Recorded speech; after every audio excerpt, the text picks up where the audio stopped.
Hello everyone, आज का हमारा टॉपिक है समुच्चय या सेट्स। इसके अंदर हम सबसे पहले जानेंगे समुच्चय क्या होते हैं, समुच्चय की परिभाषा और समुच्चय को उसके बाद कैसे निरूपित किया जाता है और निरूपण की कौन कौन सी विधियाँ है जो आपके सामने हैं। तो सबसे पहले हम बात करते हैं समुच्चय क्या होता है।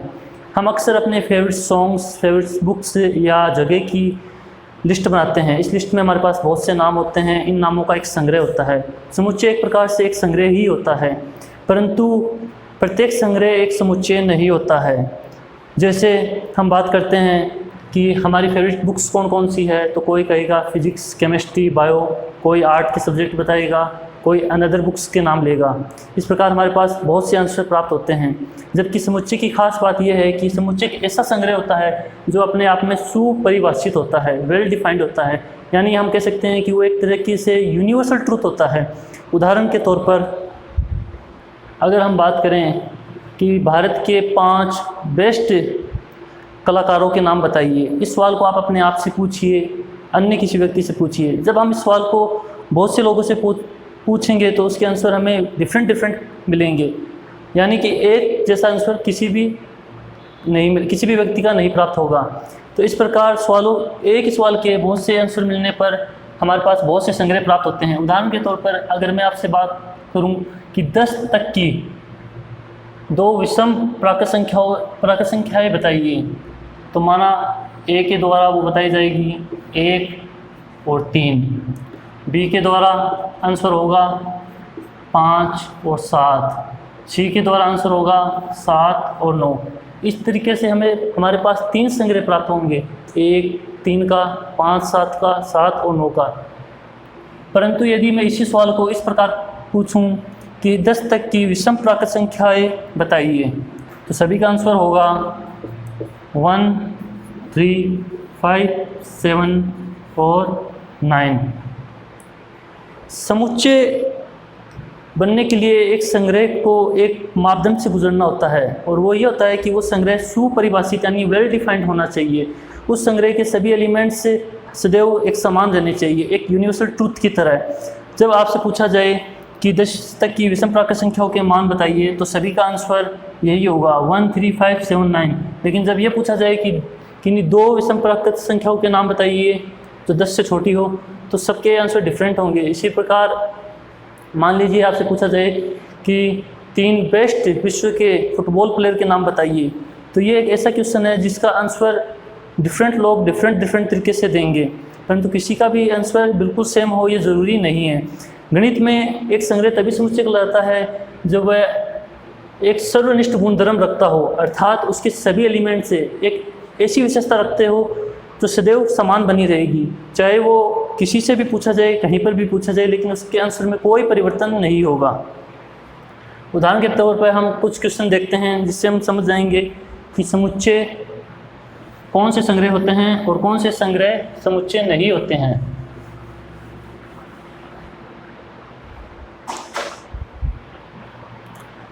अगर हम बात करें कि प्राकृत संख्याएं बताइए, इस सवाल को अगर पूछा जाए कि प्राकृत संख्याएं बताइए, तो हम देखेंगे कि सभी का आंसर होगा नेचुरल नंबर होंगे 1, 2, 3 और इन्फिनिटी की ओर। यानी इस सवाल को पूछने पर सभी का आंसर समान आएगा। और इसी प्रकार पूछा जाए कि पूर्णांक संख्याएं बताइए, तो पूर्णांक संख्या के अंतर्गत हम जानते हैं कि प्राकृत संख्याओं के नकारात्मक मान भी आते हैं और शून्य भी शामिल होता है और धनात्मक मान भी शामिल होते हैं। तो जब इस प्रकार के प्रश्न पूछे जाए तो जो संग्रह प्राप्त होगा उसके एलिमेंट्स सदैव समान रहेंगे, उन एलिमेंट्स में कोई परिवर्तन नहीं होगा। तो ऐसे संग्रह समुच्चय कहलाते हैं जो सुपरिभाषित हो। और देखते हैं, अगर पूछा जाए कि अंग्रेजी के स्वर बताइए, तो सभी का आंसर होगा ए, ई, आई, ओ और यू। तो संग्रह तभी समुच्चय कहलाता है जब वो सुपरिभाषित हो और उसके एलिमेंट सदैव एक जैसे रहें और कभी भी परिवर्तित ना हो। अब हम देखते हैं कि समुच्चय को निरूपित कैसे किया जाता है। इसके लिए हम 2-3 चिन्ह की चर्चा करेंगे जो निम्नलिखित हैं। एक है मझली कोष्ठक की बात करेंगे और उसके बाद कोलन चिन्ह की बात करेंगे। समुच्चय के जो एलिमेंट्स होते हैं उन्हें सदैव अंग्रेजी वर्णमाला के छोटे अक्षरों से लिखा जाता है, और जबकि पूरे समुच्चय को निरूपित करने के लिए जो चिन्ह काम में लेंगे वो होंगे अंग्रेजी वर्णमाला के बड़े अक्षर। उदाहरण के तौर पर हम बात करें प्राकृत संख्याओं का समुच्चय, तो इस समुच्चय को हम n से निरूपित करते हैं, और इसे लिखने का तरीका ये होगा कि इस मझली कोष्ठक में इसके एलिमेंट्स लिखे जाएंगे 1, 2, 3 और इन्फिनिटी तक। तो ये अपने आप में एक समुच्चय है जो कि प्राकृत संख्याओं का समुच्चय है। इसी तरह हम पूर्णांक संख्याओं का समुच्चय भी बना सकते हैं और पूर्ण संख्याओं का समुच्चय भी बना सकते हैं। हम बात करते हैं एक और चिन्ह की जिसे कहते हैं एप्सिलॉन। एप्सिलॉन, इस चिन्ह का तात्पर्य ये होता है कि जैसे मान लीजिए हम नेचुरल नंबर का सेट्स लें,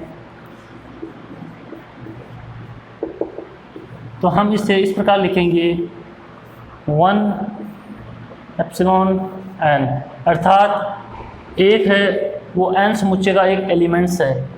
इस चिन्ह का तात्पर्य ये है कि ये एलिमेंट्स को दर्शाता है कि ये एलिमेंट्स किस समुच्चय से बिलोंग करता है।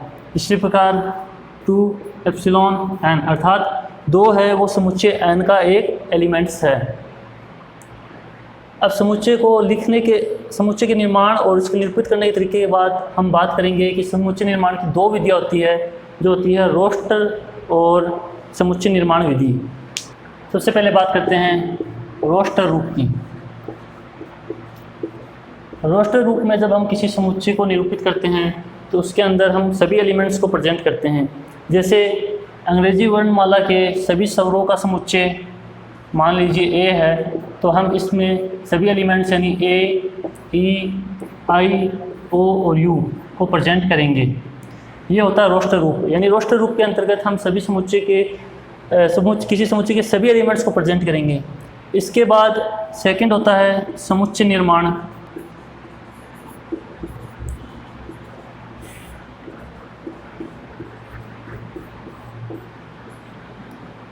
इसके अंदर हम समुच्चय को इस प्रकार से निरूपित करेंगे। एक एलिमेंट है x, कोलन का चिन्ह, जहाँ x की विशेषता यह है कि x अंग्रेजी वर्णमाला के स्वर है, जहाँ x अंग्रेजी वर्णमाला का स्वर है, और इसे मझले कोष्ठक में बंद कर देंगे। अर्थात रोस्टर रूप में हम प्रत्येक एलिमेंट्स को निरूपित करेंगे और समुच्चय निर्माण में हम प्रत्येक एलिमेंट्स को लिखने की बजाय उसे एक चिन्ह से निरूपित कर देंगे, और उस चिन्ह की विशेषता ये बता दी जाएगी जो उस एलिमेंट्स में होनी चाहिए। अर्थात x है वो अंग्रेजी वर्णमाला का एक स्वर है। रोस्टर रूप के कुछ गुणधर्म, कुछ विशेषता देख लेते हैं। जब किसी एलिमेंट्स को या किसी समुच्चय को रोस्टर रूप में लिखा जाता है तो उसमें कुछ बातों का ध्यान रखना चाहिए। जैसे मान लीजिए हम स्कूल शब्द को रोस्टर रूप में निरूपित करते हैं, तो हम इसे इस प्रकार निरूपित करेंगे। समुच्चय A है जिसमें स्कूल शब्द के सभी एलिमेंट्स यानी सभी अक्षर लिखे जाएंगे।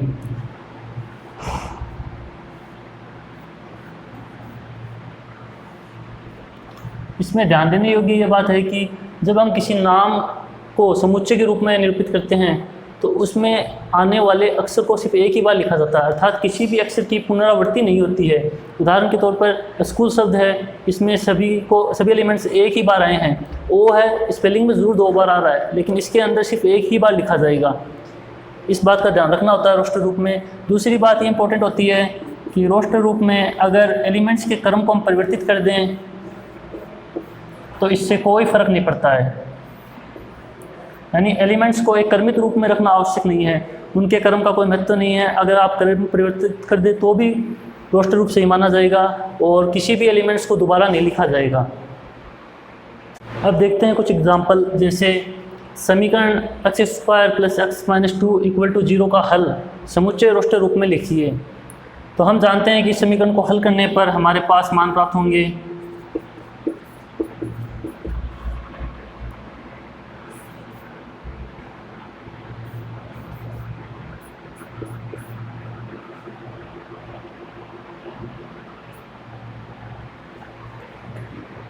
जब हम इस समीकरण को सॉल्व करते हैं तो हमारे पास आंसर आता है x-1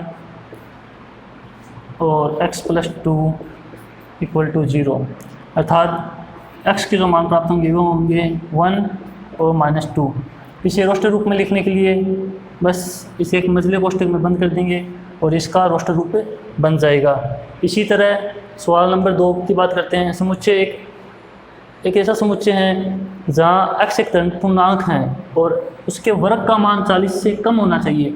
हम जानते हैं कि धन पूर्णांक कहाँ से शुरू होते हैं। धन पूर्णांक का मान 1 से शुरू होता है और धनात्मक मानों की ओर बढ़ता है, पर बात आ रही है कि इसके वर्ग का मान 40 से कम होना चाहिए।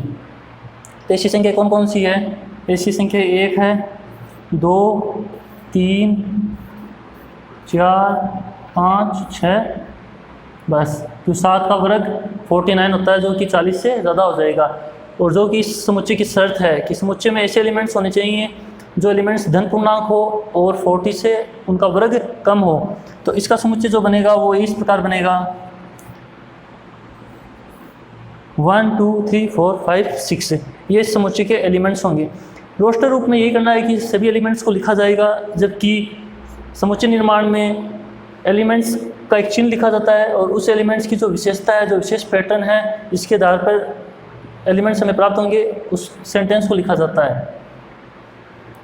एग्जांपल लेते हैं जिसमें हम रोस्टर रूप की बजाय समुच्चय निर्माण को रोस्टर रूप में परिवर्तित करते हैं। मान लीजिए समुच्चय है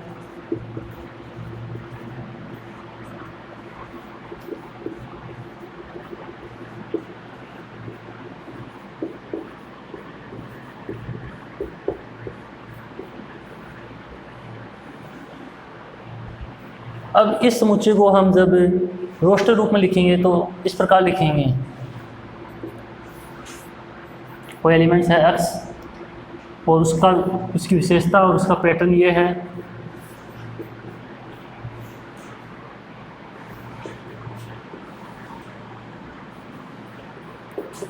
इसे इस प्रकार पढ़ा जाएगा, कोई एलिमेंट्स है x जहाँ x n/n+1 के बराबर हैं और n का मान 1 के बराबर या 1 से बड़ा और 5 के बराबर या 5 से छोटा है। अर्थात इसी समुच्चय को इस रूप में भी लिखा जा सकता है और ये रूप बन जाएगा समुच्चय निर्माण रूप, जबकि इस रूप समुच्चय निर्माण का ये है एक रोस्टर रूप है। समुच्चय को थोड़ा और अच्छे से समझने के लिए हम कुछ एग्जाम्पल लेते हैं। हमारे सामने कुछ क्वेश्चन है, वो ये है कि मान लीजिए जेड अक्षर से प्रारंभ होने वाले वर्ष के सभी महीनों का संग्रह। अब सवाल ये है कि क्या ये एक समुच्चय है या नहीं। तो हम जानते हैं कि समुच्चय एक संग्रह होता है, लेकिन वो संग्रह अपने आप में सुपरिभाषित और वेल डिफाइंड होता है। और हम जानते हैं कि जब जेड अक्षर से प्रारंभ होने वाले जो महीने हैं उनकी संख्या सीमित है और वही है जो सबके लिए समान होगी। जैसे जनवरी, जून, जुलाई, बस 3। अर्थात ये 3 मंथ है जो जे अक्षर से प्रारंभ होने वाले वर्ष के महीने हैं और ये आंसर सब का समान होगा और सबके लिए एक जैसा ही होगा, इसलिए ये एक प्रकार का समुच्चय है। दूसरे सवाल की बात करें तो भारत के 10 सबसे अधिक प्रतिभाशाली लेखकों का संग्रह। अब इस पर थोड़ा सा विचार करते हैं। जब बात 10 सबसे प्रतिभाशाली लेखक की बात आती है तो ये दृष्टिकोण की बात है, किसको कौन सा लेखक पसंद है, कौन से लेखक की राइटिंग पसंद है, ये अलग अलग बंदों पर, अलग अलग व्यक्ति पर डिपेंड करता है। तो इस तरह के संग्रह में हमारे पास एक से अधिक संग्रह बनेंगे, जबकि समुच्चय का जो संग्रह होता है वो एक ही होता है और सुपरिभाषित होता है। तो ऐसी सिचुएशन में ये संग्रह समुच्चय नहीं होगा। अब बात करते हैं 100 से कम प्राकृत संख्याओं का संग्रह। तो हम जानते हैं कि प्राकृत संख्या है वो 1 से शुरू होती है और धनात्मक मानों में इन्फिनिटी तक जाती है, पर 100 से कम प्राकृत संख्या होगी वो होगी 99। तो इनके बीच जो संख्या आएगी वो अपने आप में सुपरिभाषित है, निश्चित है, सीमित है। किसी से भी पूछा जाए सभी का आंसर सेम ही आएगा, कोई भी अलग आंसर नहीं आएगा। तो ये अपने आप में एक समुच्चय होगा। तो हम जान चुके हैं कि समुच्चय कैसा संग्रह होता है जो सुपरिभाषित होता है, एक तरीके से यूनिवर्सल ट्रूथ होता है, और इस संग्रह के एलिमेंट्स सदैव समान रहते हैं और उनमें एक विशेष पैटर्न होता है, एक सर्वनिष्ठ गुणधर्म होता है।